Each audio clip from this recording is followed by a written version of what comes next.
안녕하세요. 법무법인 백송 부장검사 출신 안희준 변호사입니다. 오늘은 전과에 대해 궁금하신 몇 가지 Q&A를 가져왔습니다. 일단은 전과는 형의 실효 등에 관한 법률에 나와 있는데요. 줄여서 형실효법이라고 합니다. 아닙니다. 전과 기록은 법원에서 관리하는 줄 알고 계시는 분들이 꽤 많은데요. 전과 기록은 수형인 명부, 수형인 명표, 범죄 경력 자료로 관리됩니다. 수형인 명부는 검찰청에서 관리하고요. 수형인 명표는 등록기준지 시구읍 면사무소에서 관리하고요. 범죄 경력 자료는 경찰에서 수사자료표 형태로 관리합니다. 수형인 명부나 수형인 명표에는 자격정지 이상의 형을 관리하고 범죄 경력 자료에는 벌금 이상의 형을 관리합니다. 참고로 형의 경중은 표와 같습니다.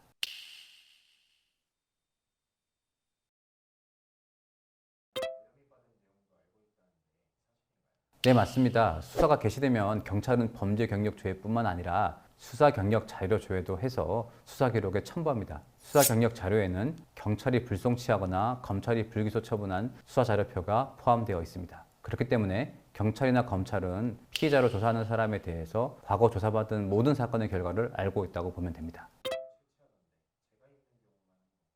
그렇지 않습니다. 사법경찰관은 원칙적으로 피해자에 대한 수사자료표를 작성해서 경찰청에 송부해야 합니다. 수사자료표에 피해자의 지문을 채취하도록 되어 있어서 경찰서 전자지문 채취기에서 지문 채취를 합니다. 다만 형실효법에서는 고소고발 사건 중 불송치 결정 사유에 해당되는 사건의 경우에 수사자료표를 만들지 않도록 하고 있습니다. 그런데 실무에서는 피의자 조사 후에 송치, 불송치 결정이 바로 나지 않아서 지문 채취를 대부분 합니다. 그래서 고소고발 사건에서 피의자 조사를 받고도 지문 채취를 하지 않는다면 불송치 가능성이 매우 높다고 보면 되고, 받는다고 하더라도 송치된다고 실망할 필요는 없습니다.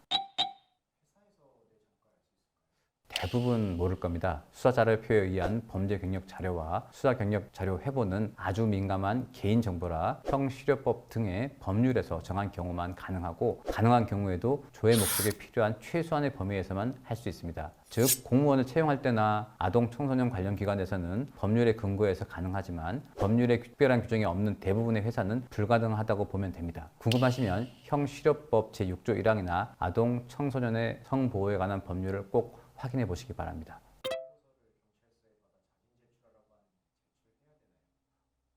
범죄 경력의 내용을 본인이 확인하기 위해서 신청하는 것은 가능합니다. 하지만 이를 입사를 위해서 제출하는 것은 불법입니다. 인간협회에서 선거에 출마하는 사람들에게 전과 자료를 제출하라는 경우도 있었는데요. 이것도 법적 근거가 없다면 불법입니다. 법률에 근거가 없다면 할 필요가 없고 해서는 안 됩니다. 범죄 경력 자료 또는 수사 경력 자료를 회복받거나 취득한 자는 법률에 규정한 용도 외에 이를 사용해서는 안 됩니다. 이를 위반할 경우에는 2년 이하의 징역 또는 2천만 원 이하의 벌금에 처하도록 규정되어 있습니다. 그래서 어떤 분이 범죄수사 경력 회보서의 형식과 자신의 전과 기록을 인터넷상에 인증하기 위해서 자신의 범죄수사 경력 회보서를 발급받아 인터넷에 올려서 처벌된 경우도 있습니다.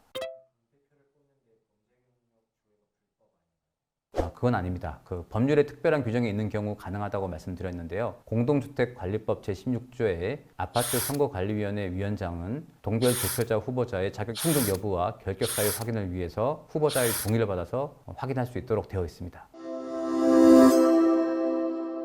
오늘 내용을 정리하면 전과는 아주 민감한 정보라 쉽게 접근할 수 없는 것이 원칙이고 법률에 근거해서 공개하도록 되어 있습니다. 전과에 대해 의문점이 있으면 법률을 꼭 찾아보거나 그게 어려우면 변호사에게 물어보시면 됩니다. 이상 법무법인 백송의 안희준 변호사였습니다. 내용이 도움이 되셨다면 좋아요와 구독, 알림 설정 부탁드립니다. 지금까지 소중한 시간 함께 해주셔서 감사합니다.